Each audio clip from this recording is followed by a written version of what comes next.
So you're eyeing a career in Navy aviation, but your Armed Services Vocational Aptitude Battery, or ASVAB scores, aren't sky high? Well, don't sweat it.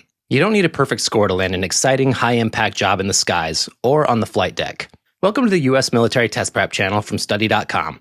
My name is Matt, and I'm a U.S. Army vet and an ASVAB test prep expert. In today's video, I'm going to cover everything that you need to know about understanding your scores on the ASVAB if you're looking to enlist in the United States Navy.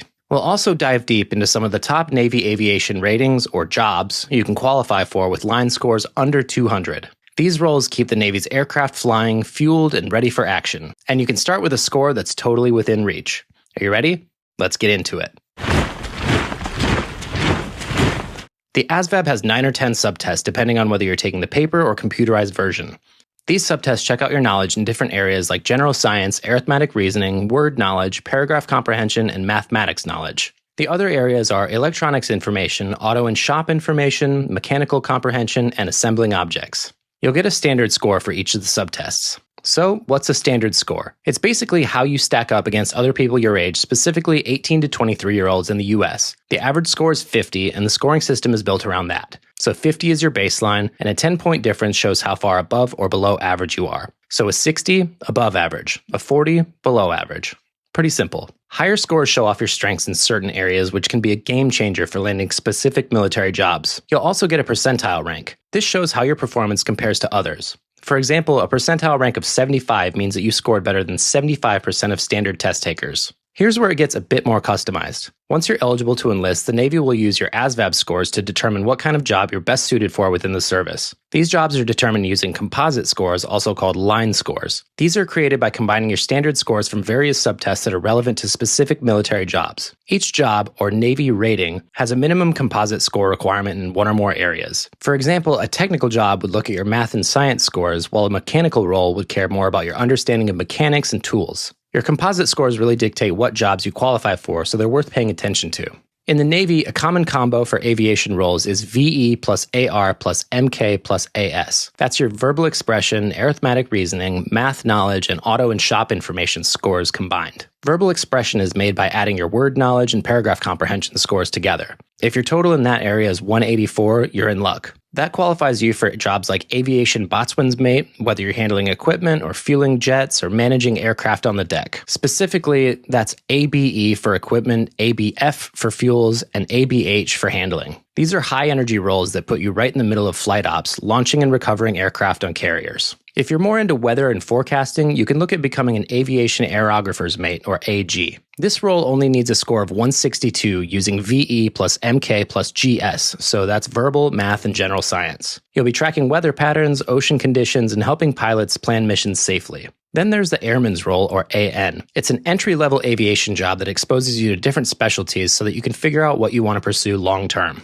You just need a line score of 185 from AR plus AS plus MK plus VE, which is another common combination. Now, if you're interested in loading and managing weapon systems, Aviation Ordnanceman might be your thing. That's AO, and there are 2 ways to qualify. One is the traditional VE plus AR plus MK plus AS combo totaling 185, but there's also another path. If you get at least 140 from just MK plus AS plus AO, you're good to go. AO is the Assembling Objects subtest. Finally, if you're into organizing and managing maintenance records, check out AZ, or Aviation Maintenance Administrationman.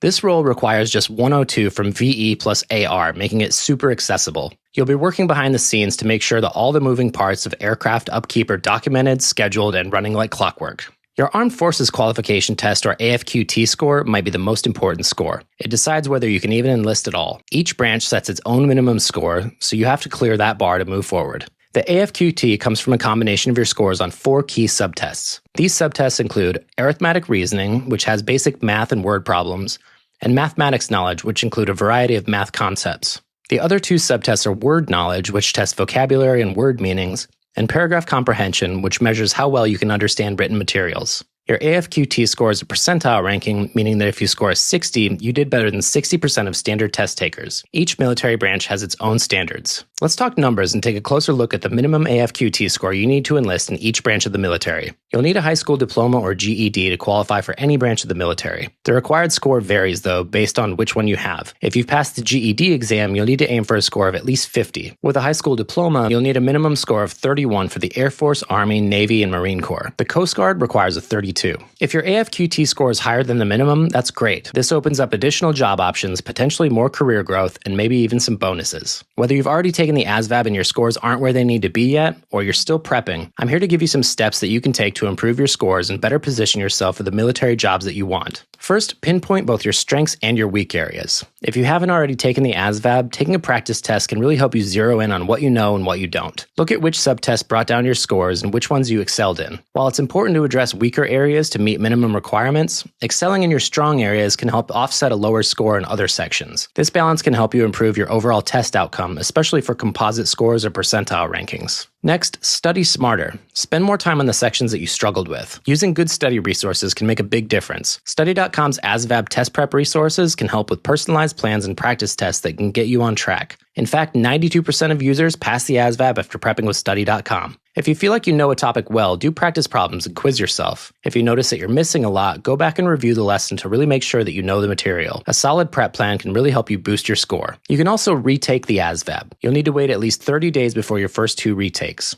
After that, it's a 6-month wait if you want to try again, so use the time that you have to your advantage. Also, keep in mind that you can use your ASVAB scores for up to 2 years to enlist, so make sure you plan accordingly. If you need to retake the ASVAB, consider using Study.com's ASVAB study guide and test prep resources and really zero in on what you need to study. And remember, even if you don't get the score for the role that you wanted, there might be other military jobs that would be a good fit for you. The goal is to maximize your strengths. So if your line scores are under 200, don't think that you're out of options. In fact, you're in the perfect spot to get into the Navy aviation field and build a career that's fast-paced, technical, and full of opportunity. Whether you're on deck, in the air, or behind the scenes, there's a role with your name on it. Talk to a recruiter, find your match, and get ready to launch your future. If this video helped you out, give it a thumbs up, drop a comment with any questions or topics you want for us to cover in the future, and don't forget to subscribe for more U.S. military test prep content from Study.com. I'll see you in the next video, and you've got this.